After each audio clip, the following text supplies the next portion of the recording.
And I want to see how Shelby got the job done tonight on the road against River Valley. So if Mr. Banks has some sound for us, sound off. Yeah, I think we're good Tell now. me about it. I think we're good. Big night for Braden DeVito. He goes for 223 yards and 5 total touchdowns, or 258 yards total and 5 touchdowns. And you're going to see it on the highlights that this young man is as good as expected.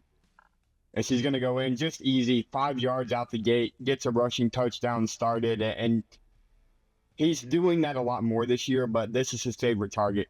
Quick screen, Brady Bowman, and he's one of those guys, he doesn't need a block. He just needs a hole, and he gets one there and runs past every single Viking. That makes it 14-0.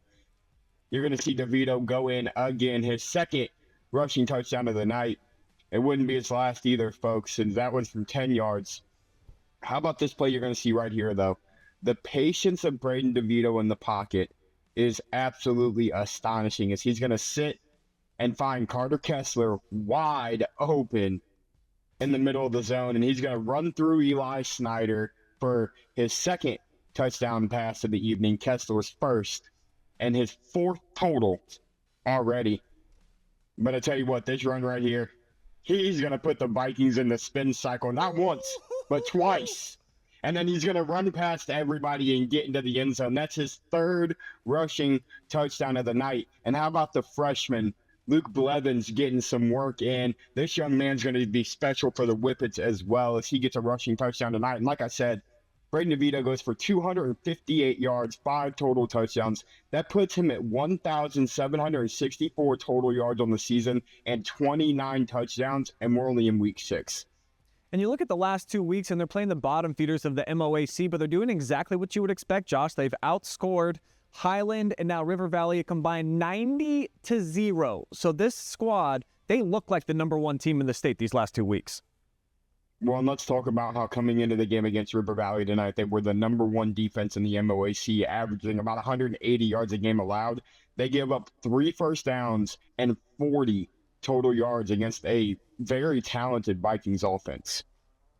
Just giving up 40 yards is a ridiculous number against any team. So it's way more than just Braden DeVito, who's also a standout in the defensive back role that he plays, looking like a human video game character tonight, man. He had that main character energy for sure, but just a lot of the different names that you were calling tonight for the Whippets, who kind of stood out on the defensive side of the football that makes them more than just the juggernaut on the offensive side? They're averaging 50 points per game coming in, but I don't think that they're getting enough credit what they can do on the flip side of the football.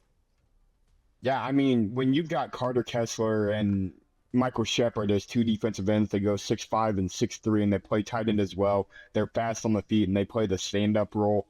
They get pressure with ease against most quarterbacks, and that's what makes them so good. And then when you've got, the likes of Landon Foltz and Brady Bowman and Braden DeVito playing your corner and safety roles over the top, 3 of the fastest dudes on the field every night, defense wins championships. The offense is a lot of fun to watch, but if this defense keeps rolling, there's a very good chance we're going to be following them for a long way this season. So Shelby 6-0, Clear Fork's 5-1. They go and invade Whippet territory next week. You giving the Colts a puncher's chance to go toe-to-toe with the #1 team in the state in D4, because there's a lot of momentum right now in Clear Fork's corner, but it just seems like maybe there's a little bit different levels and that maybe Shelby's a little bit above. How do you feel? Shelby's the class of the MOAC right now. Clear Fork's a close second. Gallion's right there as well, being probably that #3 spot, already losing to Shelby. My worry for Clear Fork is I think they have an outstanding defense. We've seen that all year. I don't know if they've got a high enough powered offense to be able to score with the Whippets. And you cannot stop Braden DeVito and Brady Bowman. You have to try to contain them. They're going to make plays. Yeah, they've been doing it their entire career so far, and did it again tonight on the road.